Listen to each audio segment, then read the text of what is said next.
क्या आपने कभी सोचा है, अगर कोई इंसान पक्षियों की भाषा समझ पाए तो क्या हो? और अगर एक किसान चिड़िया की बातों से चोर पकड़ ले तो?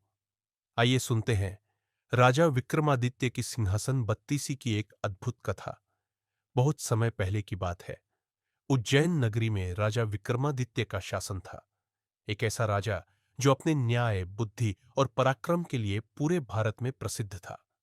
उसी गांव में एक गरीब किसान अपनी मेहनत से जीवन बिता रहा था। उसके पास एक चिड़िया थी, नील गाय जैसी बड़ी सुंदर, चित्तीदार पंखों वाली। पर वो कोई आम चिड़िया नहीं थी। वो रोज एक ऐसा अंडा देती थी जो सोने जैसा चमकता था। लेकिन वो असली सोने के नहीं, बल्कि बहुत पोषक होते थे, जिनसे किसान का परिवार तंदुरुस्त रहता था। लेकिन कुछ दिनों से अंडे गायब हो रहे थे। किसान परेशान हो गया।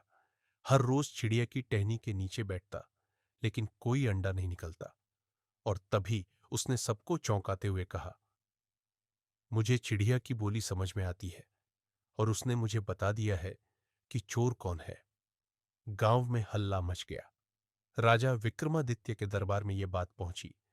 राजा ने किसान को बुलाया और पूछा, क्या तू सच में चिड़िया की भाषा समझता है?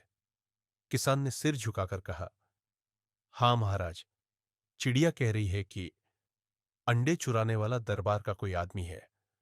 राजा ने आदेश दिया, चिड़िया को दरबार लाया जाए। चिड़िया ने कुछ देर कुटरगू किया और किसान बोल पड़ा, महाराज, चोर कोई और नहीं, बल्कि वजीर का बेटा है। पूरे दरबार में सनसनी फैल गई। वजीर चिल्लाया, यह सरासर झूठ है। राजा विक्रम शांत थे। उन्होंने आदेश दिया, जांच होगी, सच और झूठ खुद सामने आ जाएगा। अगले दिन राजदरबार के गुप्तचर किसान के घर के पास छिपे रहे और अंधेरे में एक युवक आया, घोंसले से अंडा चुराया और भागने ही वाला था कि पकड़ लिया गया।